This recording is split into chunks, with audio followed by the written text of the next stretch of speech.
बिस्मिल्लाहिर्रहमानिर्रहीम। शुरू अल्लाह के नाम से जो बड़ा मेहरबान निहायत रहम करने वाला है। आज 9 जमादी सानी की दूसरी जुमेरात का दिन आ गया है। कहते हैं जो बंदा माह जमादी सानी की दूसरी जुमेरात के दिन ये 3 काम कर लेता है उसके पूरे साल के दिन फिर जाते हैं। ये 3 काम करने से सारे नसीब खुल जाते हैं। ये 3 काम करने से रब करीम तकदीर के बंद तालों को खोल देंगे। आज का ये खास वजीफा, ये खास अमल उन तमाम बहनों भाइयों के लिए है जो जवान बेटियों और बेटों के लिए कई सालों से वज़ाइफ पढ़ रहे हैं, तस्बीहात पढ़ रहे हैं, उनके रिज़्क के लिए, उनकी शादियों के लिए दुआएं मांग रहे हैं, लेकिन दुआएं कबूल नहीं हो रही। मुश्किलात परेशानियां खत्म होने का नाम नहीं ले रही। तो आज जमादी सानी की दूसरी जुमेरात के दिन ये 3 काम करने की देर है। मुकद्दर का सितारा ऐसे चमकेगा कि दोबारा कभी किसी और वजीफे की जरूरत ही नहीं पड़ेगी। ये वजीफा फौरी तौर पर आपकी हाजतों को पूरा कर देगा। आज मुझ समेत हर कोई चाहता है कि वो रात को मांगे और सुबह आंख खोले तो उसकी हर हाजत पूरी हो जाए। अगर आप भी रातों रात अमीर और कबीर बनना चाहते हैं, तो रातों रात अपने घर के हालात को बेहतर बनाना चाहते हैं, अपनी ख्वाहिशात को गैब से पूरा करवाना चाहते हैं, तो यह वजीफा सिर्फ एक बार बताए गए तरीके से पढ़ कर देख लें। मेरा अल्लाह जो आसमानों को उठाए हुए है, जमीन को बिछाए हुए है, उसकी मर्जी के बगैर पत्ता भी नहीं हिल सकता। रब करीम से उसकी मर्जी को अपने मामलात में शामिल करवाएं। आज ये 3 काम करने से रब करीम के लाडले बन जाएं। एक बच्चा जो माँ का लाडला होता है वो अपनी ख्वाहिश को जाहिर करे तो माँ अपना तन मन धन बेच कर अपने बच्चे की ख्वाहिश को पूरा करती है। और जब कोई बंदा रब का लाडला बन जाता है फिर वो रब से अपने मकासद की, अपनी हाजात की ख्वाहिश करता है, तो मेरा रब मुसल्ला छोड़ने से पहले उसके मुकद्दर का सितारा चमका देता है, उस बंदे की हर हाजत को पूरा कर देता है। और जब हुक्म इलाही आ जाता है फिर दुनिया की कोई ताकत आपकी कामयाबी को छीन नहीं सकती। मोहतरम नाज़रीन, आपने आज तक बहुत से अमाल, बहुत सी तस्बीहात, बहुत से वज़ाइफ पढ़े होंगे, लेकिन आज एक खास तस्बीह का राज आपकी खिदमत में लेकर हाजिर हुई हूँ जो आपकी किस्मत के बंद तालों को खोल देगा। इस तस्बीह को पढ़ने का एक खास तरीका है, एक खास तरतीब है जो मैं आपको इस वीडियो में मुकम्मल तौर पर बताऊंगी, इसलिए आपने इस वीडियो को स्किप करके नहीं देखना। इस तरह से आपको वजीफे की मुकम्मल समझ नहीं आएगी। अगर कोई भी नुक्ता, कोई भी पॉइंट मिस हो गया तो वजीफे का कोई फायदा नहीं होगा। आज का वजीफा मेरी उन बेटियों के लिए है जो घर में जवान बैठी हैं, रिश्ते नहीं आ रहे या रिश्ते टूट जाते हैं, कोई परेशानी आ जाती है, लोग देखकर चले जाते हैं। अगर कोई बंदा रुकावट बन रहा है तो इस बंदे को जहन में रख के बैठे। आप खुद पढ़ सकती हैं या आपके वालिदैन भी आपकी तरफ से पढ़ सकते हैं। इस अमल को करने के बाद आपकी शादी के जल्द असबाब बन जाएंगे। आपको किसी के सामने हाथ फैलाने की जरूरत नहीं है। इंशाअल्लाह रब्बे काबा के हुक्म से फरिश्ते आएंगे, आपके घर के तमाम हालात को बेहतर बना जाएंगे। वक्त की नज़ाकत को मद्देनजर रखते हुए आज के इस बाबरकत अमल की तरफ चलते हैं, लेकिन इससे पहले अगर आप इस चैनल हाथ फैलाने की ज़रूरत नहीं है। इंशाअल्लाह रब्बे काबा के हुक्म से फरिश्ते आएंगे, आपके घर के तमाम हालात को बेहतर बना जाएंगे। वक्त की नज़ाकत को मद्देनजर रखते हुए आज के इस बाबरकत अमल की तरफ चलते हैं, लेकिन इससे पहले अगर आप इस चैनल पर नए हैं और आपने अभी तक चैनल को सब्सक्राइब नहीं किया तो सब्सक्राइब कर लें, क्योंकि ऐसे बहुत से अमाल, बहुत से वज़ाइफ में डेली बेसिस पर लेकर आती रहती हूँ। अब ये अमल क्या है? आज 9 जमादी सानी दूसरी जुमेरात के दिन आपको जब जहाँ जैसे वक्त मिल जाए, आपने बावजू मुसल्ले पर बैठकर नबी पाक सल्लल्लाहु अलैहि वसल्लम की ज़ात पर दुरूद पाक पढ़ना है। आप चाहें तो कोई सा भी दुरूद पाक पढ़ लें, लेकिन अगर आप नमाज वाला दुरूद इब्राहिमी पढ़ लें तो उसकी फजीलत और बरकत सबसे ज़्यादा है। दुरूद पाक पढ़ते साथ ही आपने फौरी तौर पर अपने मकसद की नियत करनी है।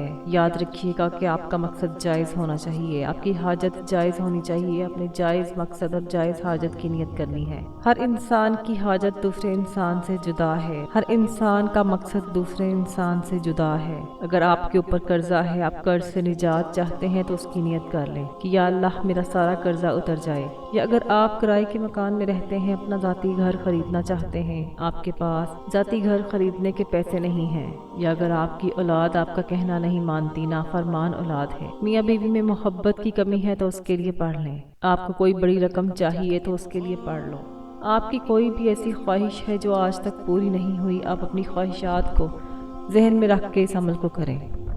آپ نے سب سے پہلے اعوذ باللہ من الشیطان الرجیم بسم اللہ الرحمن الرحیم پڑھ کر وظیفے کا آغاز کرنا ہے۔ اس کے بعد آپ نے جو عمل کرنا ہے وہ رب کریم کے ایک نام کا وظیفہ ہے۔ یہ نام اتنا بابرکت نام ہے، اس وظیفے کو، اس عمل کو سمجھانے میں وقت ضرور لگ سکتا ہے، لیکن پڑھنے میں صرف چند منٹ لگیں گے۔ آپ نے سب سے پہلے اللہ تعالیٰ کے صفاتی نام کا ایک عمل کرنا ہے۔ یہ نام بہت بابرکت ہے۔ جب کوئی بندہ زمین پر بیٹھ کر ایک بار رب کریم کو اس نام سے پکارتا ہے تو اللہ تعالیٰ عرشوں پر اپنے فرشتوں سے کہتے ہیں کون میرا بندہ ہے جس نے مجھے میرے نام سے پکارا ہے، تو اللہ تعالیٰ فرشتوں کو حکم دیتے ہیں جاؤ فرشتوں جاؤ، میرے اس بندے کی تمام پریشانیوں کو، مصیبتوں کو ختم کر دو۔ یہ نام یا لطیفو ہے۔ آپ نے یا لطیفو کی تسبیح کرنی ہے۔ آپ نے آج 9 جمادی الثانی جمعرات کے دن یا لطیفو کو 100 مرتبہ پڑھنا ہے۔ جو شخص اللہ کریم کو اس کے ناموں سے پکارتا ہے، میرا رب جھولیاں بھر کر عطا کرتا ہے۔ وہ ذات اتنی رحمان ہے، اتنی رحیم ہے کہ جب دینے پر آتی ہے تو چھپڑ پھاڑ کر عطا کرتی ہے۔ نہ چہرے دیکھتی ہے، نہ اعمال دیکھتی ہے، بس خلوص اور آپ کی سچائی کو دیکھتی ہے۔ محترم ناظرین، ہمیں مانگنے کا طریقہ نہیں آتا۔ آپ نے نہایت دھیان، توجہ، خشوع و خضوع کے ساتھ یا لطیفو کی 100 مرتبہ تکرار کرنی ہے۔ ایک تسبیح آپ نے یا لطیفو کی پڑھنی ہے۔ اس کے بعد آپ نے دوسرے نمبر پر جو کام کرنا ہے، وہ وظیفہ آپ نے پڑھنا ہے، وہ سورۃ کوثر کو پڑھنا ہے۔ آپ نے آج جمعرات کے دن سورۃ کوثر کو صرف اور صرف کس بار پڑھنا ہے؟ آپ اگر کسی مشکل میں، اپنی پریشانیوں میں، تنگ دستیوں میں، جب آپ کو کوئی راستہ دکھائی نہ دے رہا ہو، جب آپ لوگ ہر طرف سے مایوس ہو چکے ہوں، تو آپ یہ جمادی الثانی کی دوسری جمعرات کے دن یہ کام ضرور کر لیجئے۔ دنیا آپ کی قسمت کا، آپ کی کامیابی کا، آپ کی دولت کا تماشا دیکھنے دور دور سے آئے گی۔ سورۃ کوثر پڑھنے دوران آپ نے کسی سے کوئی بات نہیں کرنی، اور نہ ہی کوئی آپ سے بات کرے۔ جب آپ کی زبان سے سورۃ کوثر نکل رہی ہوگی، اب اپنی حاجات کو، اپنے مقاصد کو ذہن میں رکھ کر رب کریم سے مانگتے چلے جائیں۔ آپ نے سب سے پہلے 100 مرتبہ یا لطیفو کی تسبیح پڑھی ہے۔ اس کے بعد آپ نے 21 مرتبہ سورۃ کوثر پڑھنا ہے۔ تیسرے نمبر پر آپ نے رب کریم سے اپنے گناہوں کی استغفار کرنی ہے۔ آپ نے استغفر اللہ کی تسبیح پڑھنی ہے۔ آپ نے استغفر اللہ کو 100 مرتبہ پڑھنا ہے۔ یہ وہ عمل ہے جس کے بغیر کامیابی ممکن نہیں ہے۔ بعض اوقات جب انسان پر مشکل وقت آتا ہے، پریشانی آتی ہے، مسائل آتے ہیں، ان کی بڑی وجہ گناہوں کی پکڑ ہوتی ہے۔ جب انسان کے گناہوں کی پکڑ ہو جاتی ہے، پھر بندہ کچھ بھی کر لے، وہ کامیاب نہیں ہو سکتا۔ ابھی بھی وقت ہے رب سے مانگنے کا، ابھی بھی وقت ہے رب کریم سے اپنی ہر بات منوانے کا۔ آپ نے یہ 3 عمل آج جمعرات کے دن ضرور کر لینے ہیں۔ سب سے پہلے آپ نے یا لطیفو کی ایک تسبیح پڑھنی ہے، پھر سورۃ کوثر کو 21 مرتبہ پڑھنا ہے۔ اس کے بعد آپ نے 100 مرتبہ استغفر اللہ کو پڑھنا ہے۔ آپ نے جلد بازی میں یہ عمل نہیں کرنے، آپ نے نہایت دھیان، توجہ، خشوع و خضوع کے ساتھ ان اعمال کو کرنا ہے۔ جب آپ یہ تینوں اعمال بتائے گئے طریقے اور ترتیب سے پڑھ لیں تو اس کے بعد آپ نے ایک بار پھر سے درود پاک پڑھنا ہے، جو درود پاک آپ نے عمل کے شروع میں پڑھا تھا۔ اب آپ کا عمل مکمل ہو گیا ہے۔ ان خاص قبولیت کی گھڑیوں میں اللہ پاک سے تھوڑا نہ مانگنا، آج اللہ پاک سے وہ مانگنا جو سالوں سے آپ کو نہیں مل رہا۔ رب العزت سے رو رو کر دعائیں کریں، گڑ گڑا کر دعائیں کریں، التجائیں کریں۔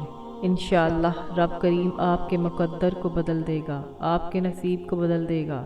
یہ مختصر سا وظیفہ جو میں نے آپ کے ساتھ شیئر کیا ہے، آج کے دن یہ وظیفہ پڑھیں، یہ 3 کام کریں اور اپنے مقدر کو بدلنے کے لیے اللہ سے التجائیں کریں اور آسمانی مدد کو اترتا ہوا خود اپنی آنکھوں سے دیکھیں۔ اللہ سبحانہ تعالیٰ سے دعا کرتی ہوں کہ اللہ تعالیٰ ہمارے کبیرہ اور صغیرہ گناہوں کو معاف کر دے اور ہمیں گناہوں سے توبہ کرنے کی توفیق عطا فرمائے، اور جو لوگ حضرت آدم علیہ السلام سے لے کر آج تک فوت ہو چکے ہیں، اللہ تعالیٰ ان سب کی مغفرت فرمائے اور ہمیں ہدایت والے راستے پر چلنے کی توفیق عطا فرمائے، تمام مشکلات کو دور فرمائے۔ میری تمام بہنوں بھائیوں سے گزارش ہے کہ اللہ تعالیٰ کے 99 ناموں میں سے کوئی ایک نام کمنٹ باکس میں ضرور ٹائپ کیجیے گا۔ مزید وظائف اور اعمال کے لیے چینل کے ساتھ جڑے رہیں، چینل کو ضرور سبسکرائب کریں۔ جزاک اللہ۔